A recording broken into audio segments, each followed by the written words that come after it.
Hello, YouTube. Here, we'll put the starting screen on for a bit.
Whoa there.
Yo, what up? What up? What the fuck did I do again, bro? Oh, you fucker. You motherfucker, dude. Just can't stay where you're supposed to.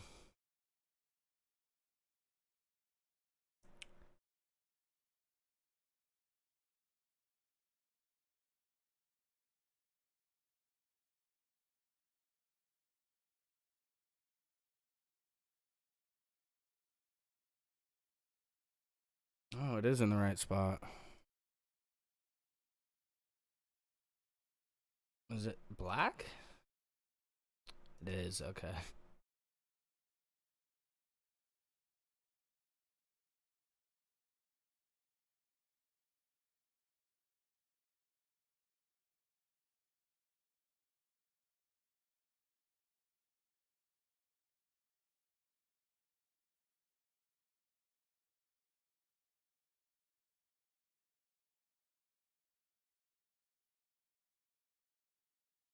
Not changing it?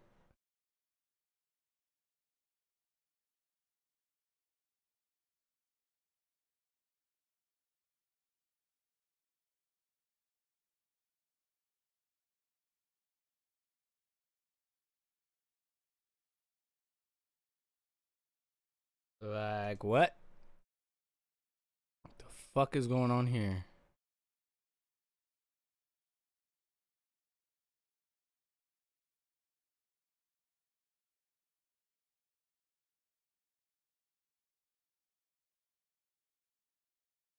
Okay, fuck it. We're gonna use it without it.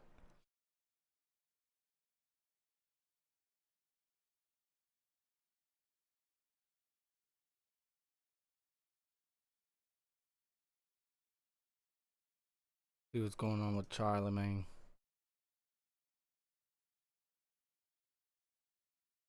Debate with a friend of mine today about what show has the worst ending, and just remembering some of these endings just got my blood boiling.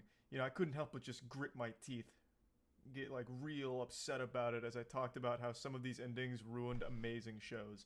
Now, obviously, I think the right answer for the worst ending of all time goes to Game of Thrones. Game of Thrones was one of TV's most popular productions. Even just mentioning Game of Thrones and their ending is immediately causing a monsoon, so you can see even the Thunder Gods are upset about how that wrapped up. Bruh, why Of has course, it there been the are other past shows 3 with times I've been noteworthy, watching Charlie's horrible videos? There's been a conclusions, fucking but monsoon outside. Game of Thrones is the obvious, festering, oozing zit that we just need to pop right away. It is, I think, objectively the worst conclusion ever to anything. It killed the entire franchise and its relevancy forever. Think of other equally popular shows like Breaking Bad, which ended far before Game of That Thrones, but motherfucking had an amazing ending, show's and crazy. Breaking Bad is still talked about constantly today.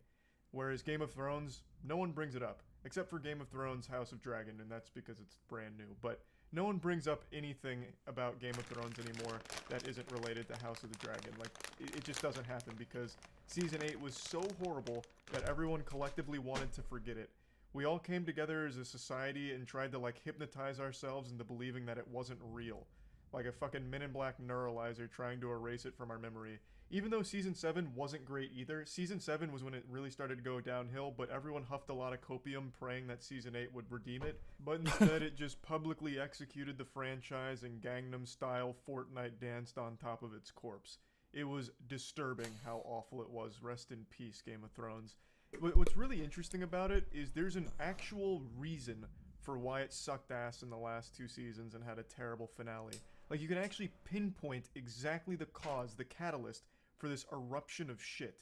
And it's because the showrunners, D&D, D.B. Weiss and David Benioff, had just landed a Star Wars deal where once they finished Game of Thrones, they'd be working on Star Wars. And they were so excited, like kids on Christmas morning, they got Star Wars, that they decided to, you know, throw away Game of Thrones. You know, they were done playing with that toy, put it back in the toy chest so they could move on to something cooler like Star Wars.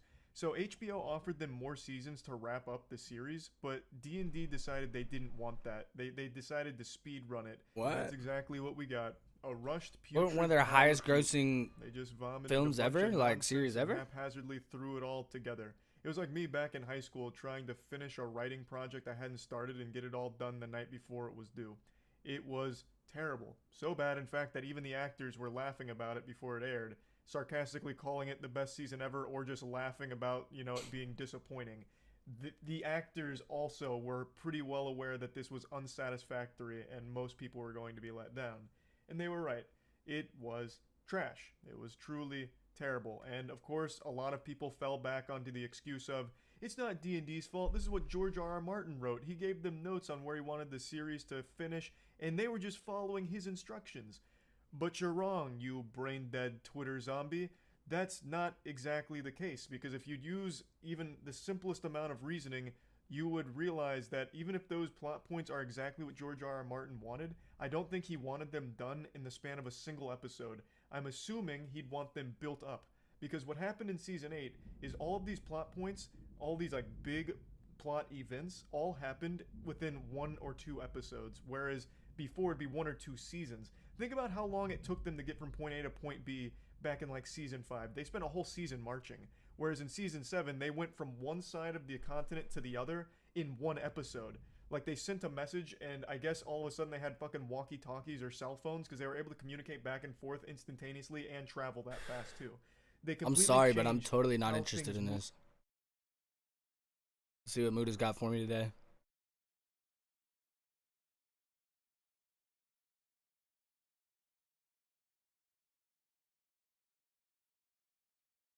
Hello guys and gals, me Mudahar, and today we're going down the ChipChan rabbit hole for the last time. Now ladies and gentlemen, ChipChan was something that I covered years ago. What the fuck is Actually, this? 3 years ago was when I first went into the rabbit hole.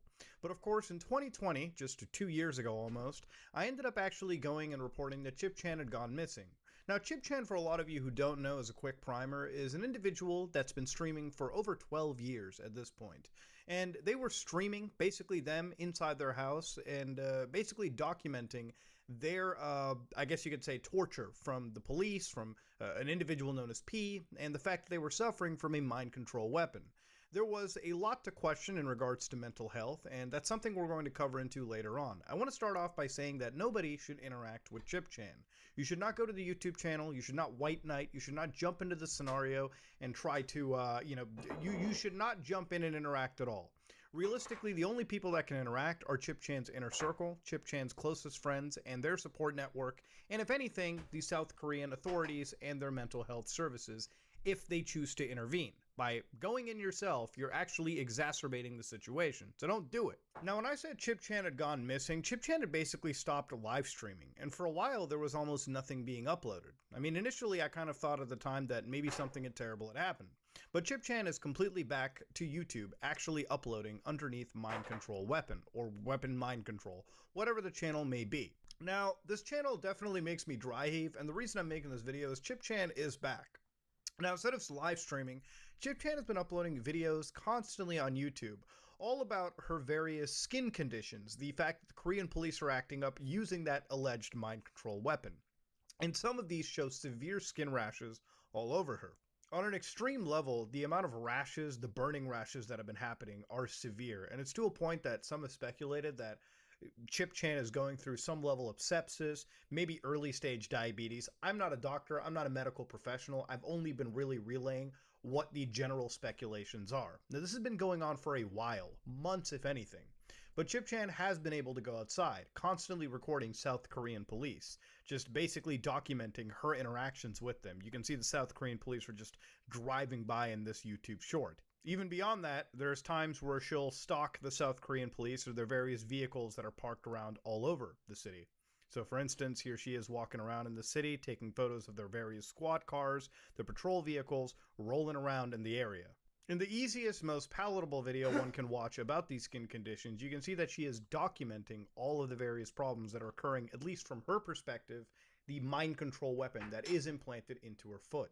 According to ChipChan's own post, the mind control weapon is rather interesting. It regards people being implanted by the FBI, the CIA, the Pentagon, if you will, and once they're unconscious, they'll have this implanted onto them, into their cartilage, below on, in this case, the right foot. Now, of course, the mind control weapon can do a whole host of things, and if this looks familiar to you, it's kind of like technologies like voice to skull, where the government can send, like, or allegedly send, like, actual messages to somebody's head.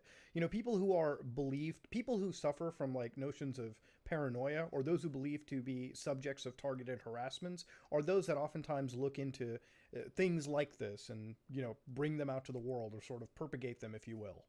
Now, the mind control weapon in this case is believed to be the Vera chip, basically this little tiny chip that's when put alongside a grain of rice, a single grain of rice, you can see that this is a really, really small device that can be implanted underneath somebody's skin, and it can serve as an, RFID chip. It can serve as, a GPS tracker, if you will. Actually, there's a really good analysis and an explanation by a governmental website as well, from the National Library of Medicine. The Vera chip is a radio frequency identification tag produced commercially for implantation in human beings. Its proposed uses include identification of medical patients, physical access control, contactless retail payment, and even the tracing of kidnapped victims. As the author explains, the Vera chip is vulnerable to simple over-the-air spoofing attacks. In particular, an attacker capable of scanning a Vera chip, eavesdropping on its signal, or simply learning its serial number can create a spoof device whose radio appearance is indistinguishable from the original. But of course, that's just talking about one of the weaknesses onto it. The Vera chip is a commercially produced human implantable microchip. Now, it's the same chip, or something similar to it, an analog if you will, that is believed by ChipChan to cause her severe distress, those pains, those various rashes she believes. Now, of course, whether this is true or not isn't really up for us to really ask. For somebody like Chip Chan, who's going through a severe amount of mental health issues, none of them properly diagnosed last I checked. People believe she has paranoid schizophrenia, which I don't necessarily doubt. I'm not in the realm of not believing that. Again, nothing here is confirmed. In this case, I can obviously see that for her, she believes, this to exist in her head. For her, it's about as real as this monitor or this camera or all of you or these lights, okay? For her, this illness and what she's going through is absolutely real. And that is, without a doubt, completely terrifying. Now, of course, for Chip Chan, she was first discovered in 2008 around in a 4chan thread where basically people were looking through internet webcams or open source webcams. Now, for those of you who don't know what an open source webcam is, there's plenty of webcams you can find online that you can just pop into and watch. For instance, one of these sites is Instacam, which is where you can find directories of just cameras all over the world. So, for instance, one in Spain, one of them in Taiwan, one of them in Tokyo, Japan. For instance, this one in a box, this is a 24/7 live stream of a box with a giant squirrel. And it is in fact active. It's updating like every other second. You can literally see the pixels change. Of course, there's other websites where you can actually go, like Webcam Taxi, where people get like virtual travel. So for instance, in the case of this video, you can jump into Busan Jingu Skyline Camera. So click on this webcam over here, and it just loads a webcam view. So if you just load in, it loads a literal webcam view of South Korea, and you can like scroll all the way back and get like a time lapse of just this section of Busan. Here's like another shot of it too, so it's like a full traffic cam that one can view, and some of these are straight up on YouTube for anybody to watch. Of course, Chip Chan was one of many people that was streaming, but her case was a little bit different because people had come across and seen that she was basically sleeping like this. This was the general live streams that you could witness at the time. She was just laying in her bed for hours on end, and nobody would really come to visit her. And from what it seems, she set it up all by herself. This is all that she did. All of those rooms that she was in contained signs written in Korean, streams where there were a bunch of audio clips, and all the time she was talking about a character known as P, and always mentioning the mind control weapon implanted, what was believed to be in her foot, causing her severely poor health as per her perception. Now, from what I understand, Chip Chan's been living like this since 1996. And look, I was born in May 1st, 1994. To think that I'm as old as someone's distress like this, like my lifespan mirrors almost this person's entire distress, living like this, is absolutely shocking and scary indeed. And nobody really knew about this until like 2008 when it started actually popping up on the Chans, which is why she's known as Chip Chan, right? Which is, they put the Chan suffix and then, whatever the first name they want to apply. I mean, in a lot of cases, this is the general live streams. You'd see her eating. All right, I'm gonna run drinking, this back because just I'm living grain of rice, doing single grain of rice. You can see this is a really, really small device that can be implanted underneath somebody's skin, and it can serve as an, RFID chip. It can serve as a GPS tracker, if you will. Actually, there's a really good analysis and an explanation by a governmental website as well from the National Library of Medicine, where the VeriChip is a radio frequency identification tag produced commercially for implantation in human beings. Its proposed uses include identification of medical patients, physical access control, contactless retail payment, and even the tracing of kidnapped victims. As the author explains, the VeriChip is vulnerable to simple over-the-air spoofing attacks. In particular, an attacker capable of scanning a VeriChip, eavesdropping on its signal, or simply learning its serial number can create a spoof device whose radio appearance is indistinguishable on from the some original. watchdog shit. But of course, that's just talking about one of the weaknesses onto it. The VeriChip is a commercially produced human implantable microchip. Now, it's the same chip, or something similar to it, an analog, if you will, that is believed by Chip Chan to cause her severe That bitch distress, runs off the those electricity in pains, your body. those various rashes she believes. Now, of course, whether this is true or not isn't really up for us to really ask. For somebody like Chip Chan, who's going through a severe amount of mental health issues, none of them properly diagnosed last I checked. People believe she has paranoid schizophrenia, which I don't necessarily doubt. I'm not in the realm of not believing that. Again, nothing here is confirmed.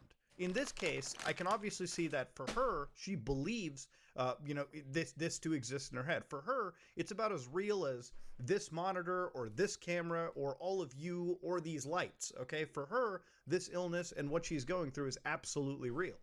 And that is, without a doubt, completely terrifying. Now, of course, for Chip Chan, she was first discovered in 2008 around in a 4chan thread where basically people were looking through internet webcams or open source webcams. Now, for those of you who don't know what an open source webcam is, there's plenty of webcams you can find online that you can just pop into and watch. For instance, one of these sites is Instacam, which is where you can find directories of just cameras all over the world. So, for instance, one in Spain, one of them in Taiwan, one of them in Tokyo, Japan. For instance, this one in a box, this is a 24/7 live stream of a box with a giant squirrel. And it is in fact active. It's updating like every other second. You can literally see the pixels change. Of course, there's other websites where you can actually go, like Webcam Taxi, where people get like virtual travel. So for instance, in the case of this video, you can jump into Busan Jingu Skyline Camera. So click on this webcam over here, and it just loads a webcam view. So if you just load in, it loads a literal webcam view of South Korea, and you can like scroll all the way back and get like a time lapse of just this section of Busan. Here's like another shot of it too, so it's like a full traffic cam that one can view, and some of these are straight up on YouTube for anybody to watch. Of course, Chip Chan was one of many people that was streaming, but her case was a little bit different, holy because shit. people had come across and seen that she was basically sleeping like this. This was the general live streams that you could witness at the time. She was just laying in her bed for hours on end, and nobody would really come to visit her. And from what it seems, she set it up all by herself. This is all that she did. All of those rooms that she was in contained signs. So was she doing it for like fucking safety purposes? Written in Korean, streams where there were a bunch of audio clips, and all the time she was talking about a character known as P, and always silent, mentioning the mind control weapon implanted, what was believed to be in her foot, causing her severely poor health as per her perception. Now, from what I understand, Chip Chan's been living like this since 1996. And look, I was born in May 1st, 1994. To think that I'm as old as someone's distress like this, like my lifespan mirrors almost this person's entire distress, living like this, is absolutely shocking and scary indeed. And nobody really knew about this until like 2008 when it started actually popping up on the Chans, which is why she's known as Chip Chan, right? Which is, you know, they put the Chan suffix and then, you know, whatever the first name they want to apply. I mean, in a lot of cases, this is the general live streams. You'd see her eating, drinking, you know, just living like this entirely. There was literally nothing else going on. This was going on for hours upon hours every single day. She was documenting her abuse by this P character for the world to see and the world to witness. Chip Chan also ran a bunch of blogs too, detailing her run-in with law enforcement, and she really did not have a good connection with South Korean police. So of course, some of her posts, these are official posts, WordPress blogs that she had run, and this is from like 2011, where she would go out and photograph these law enforcement officers in South Korea. And in certain cases, obviously they're ignoring it, and of course it's severe distress. What'll happen is they will whip out their own cell phones and capture them too. Yeah, you can actually see how old this is, given the fact that they're whipping out the flip phones just to capture this kind of stuff too. Basic Karen strategy. The law enforcement is doing it so they can have documented evidence, because she was probably being a little bit stressful at the time. Now, P in this case is a very real character to Chip Chan, who is apparently the police officer that has kept her completely hostage in her house for all of these years, at least as far as I know, since like 2006, when apparently she had that Vera chip implanted in her foot, the mind control weapon. He can control Chip Chan's thoughts, activate outbreaks on her skin, see through her eyes, and make her fall unconscious at any time he wants. Through these abilities, he is holding Chip Chan hostage in her home. Now, do we know what P looks like? We have no idea, really. We really don't know if this character even actually exists in the real world. What it is definitely a representation of the police system that's keeping her inside, at least in her perception. On this channel, one of the most popular live streams for 18,000 viewers at least on 18th January of 2018, which, again, isn't really even that long ago. It's just, what, shortly pre-pandemic? You can literally see that she's just sitting in her house, and this is streamed for hours on end for the world to consistently see. I mean, the house is literally labeled, and just signs are put up everywhere. Clocks are put up around over here to show you how live it is and what's going on. This is clearly a scenario where, like, you know, nobody has jumped into it. Nobody walks into this area. She is left basically completely alone in this scenario, as far as I've ever been able to tell, for hours at a time, living like this. Now, compared to some of those earlier rashes, the current scenario regarding her body looks a little bit better, at least from now. And a lot of that has to do with the fact that Chip Chan has in fact seen a doctor, which is one of the positives in this entire thing.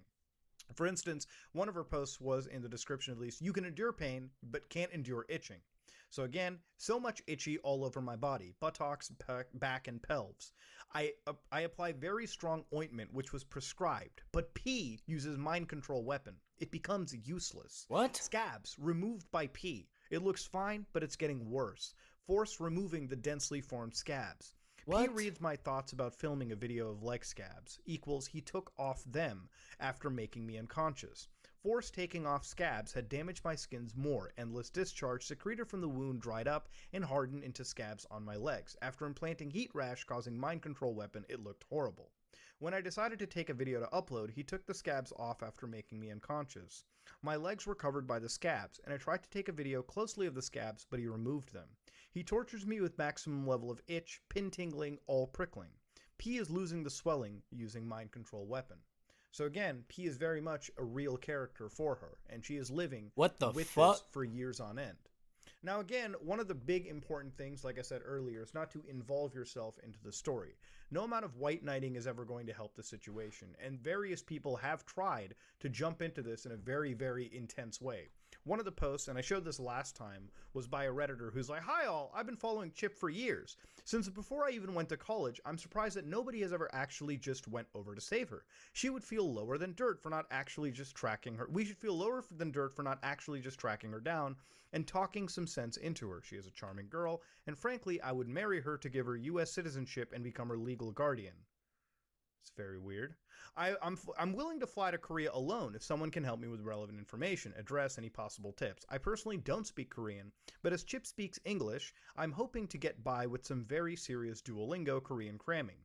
But if other people want to join me, the more the merrier. Never, ever do this for somebody going through this. Wow. Realistically, the only people that can ever handle this are trained professionals, especially in the mental health field, and very trained law enforcement officers and social workers are the only people capable of dealing with this in a professional manner. Just any random person going into this almost serves to exacerbate situations like this, which is, there should be no reason anybody should jump into this and choose to be the sole hero. Leave this stuff to the professionals. Now, where the story ends is in a bit of a sad scenario, and where this rabbit hole comes to a conclusion is when you look into the mental health history of South Korea. Now, South Korea is not a country that's known for the best practices in mental health. You know, oftentimes when you hear about the failings of South Korea, you might look into things like economic disparity, but as South Korea has gotten its economy up, as South Korea has, brought its people to the forefront, the problem with the South Korean work life and income inequality is that a lot of these things lead to mental health problems, depression, some of the highest rates of suicide in the known, first world. So, for instance, in the Harvard International Review, which actually goes more into depth regarding this, you can see that despite the national mental health crisis, the problem is rarely discussed and often neglected in South Korean society. Many South Koreans often describe discussions of mental health as taboo, a mindset deeply rooted in the public conscience, making mental health awareness and advocacy work by South Korean physicians largely ineffectual. The reality plays out in daily life. Only 20% of South Koreans seek out mental health care when they are depressed, and nearly 75% of South Korean elderly individuals suggest that depression and other mental health problems are a sign of weakness. That's what I figured. The drivers of the problem are diverse, but many point to the increasingly competitive and stressful culture regarding work, life, and family in South Korea.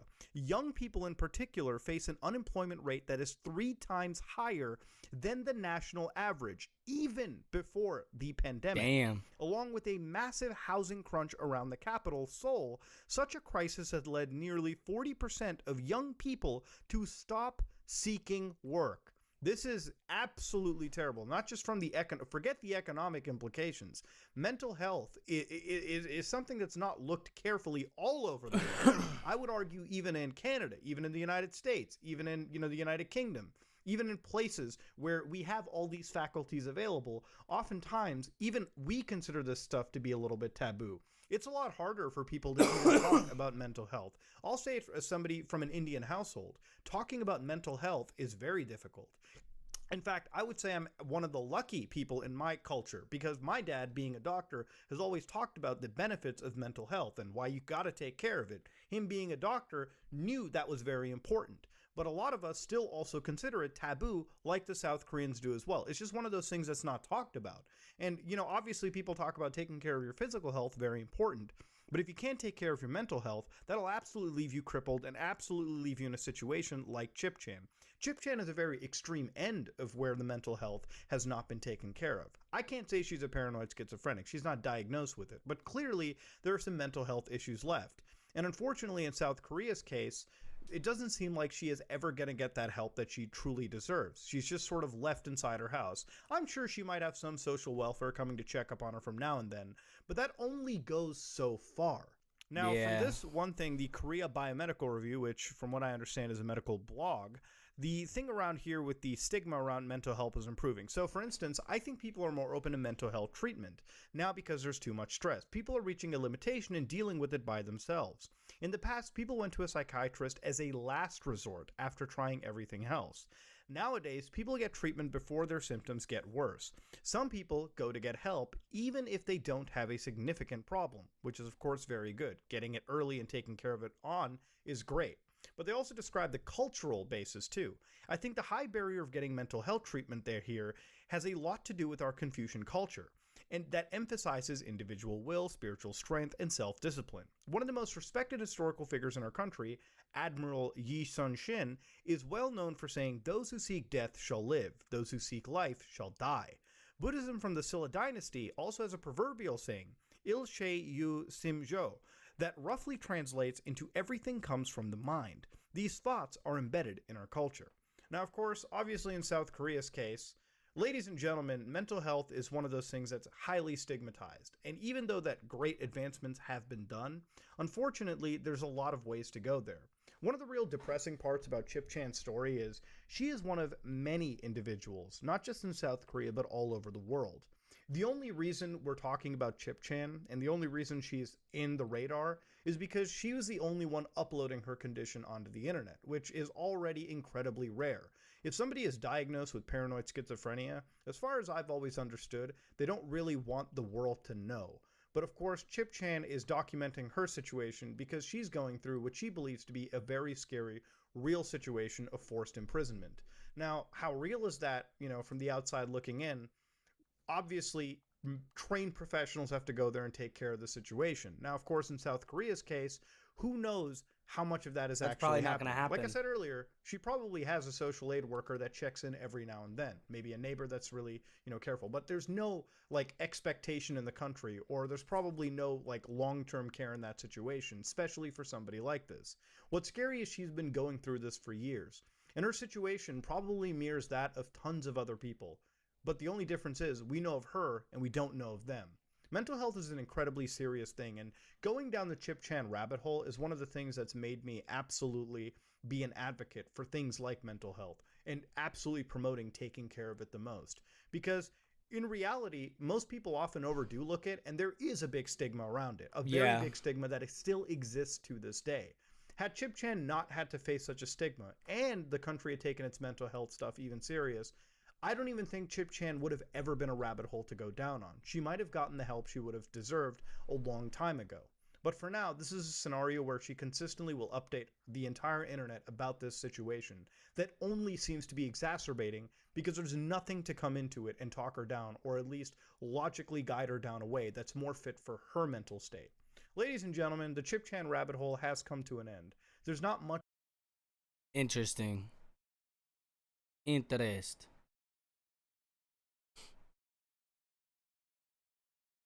I think I'm gonna play a few games of Valorant.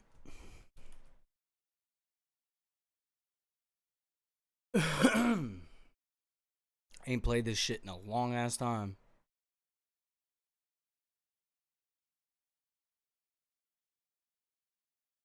Fucker.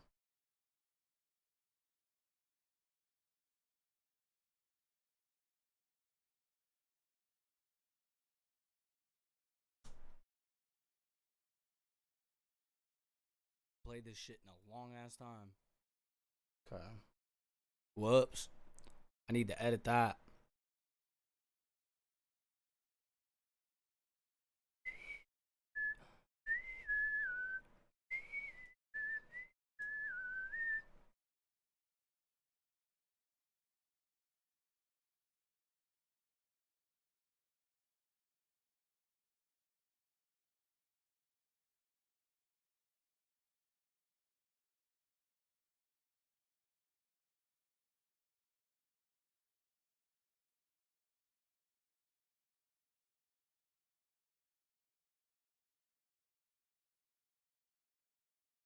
Eh.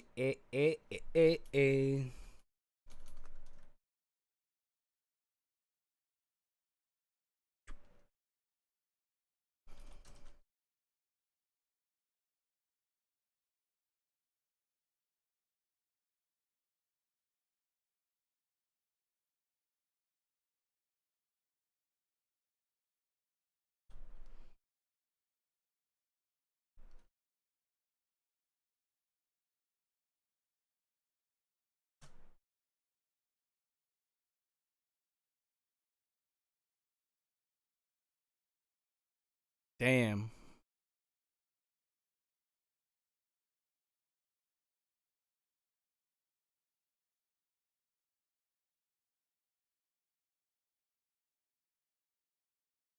What the fuck?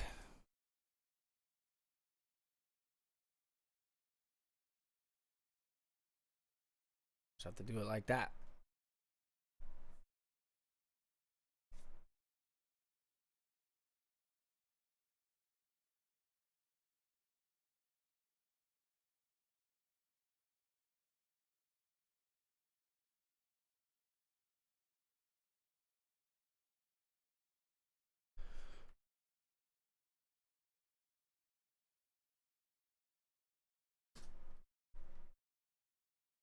Nice. Gotta download some shit.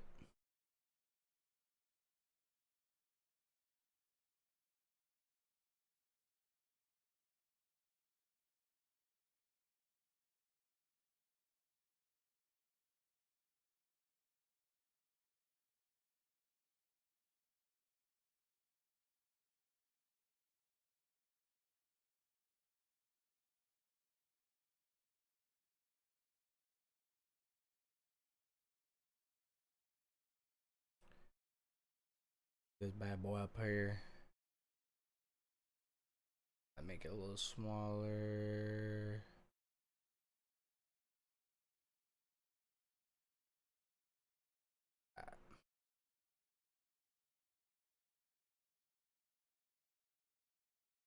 And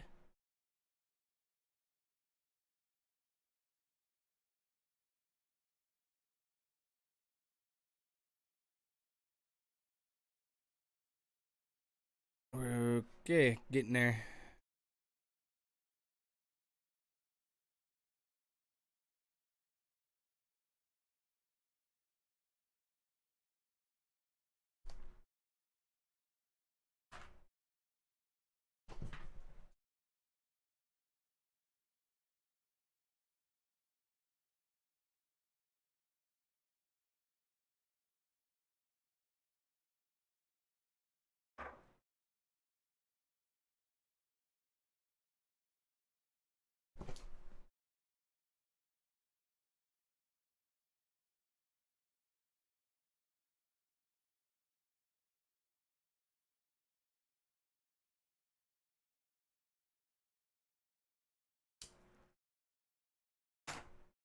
Let's go. Oh shit, a system restart. Fuck me.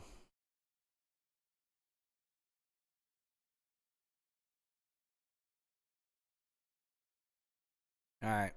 Guess I'll restart the stream. Damn it.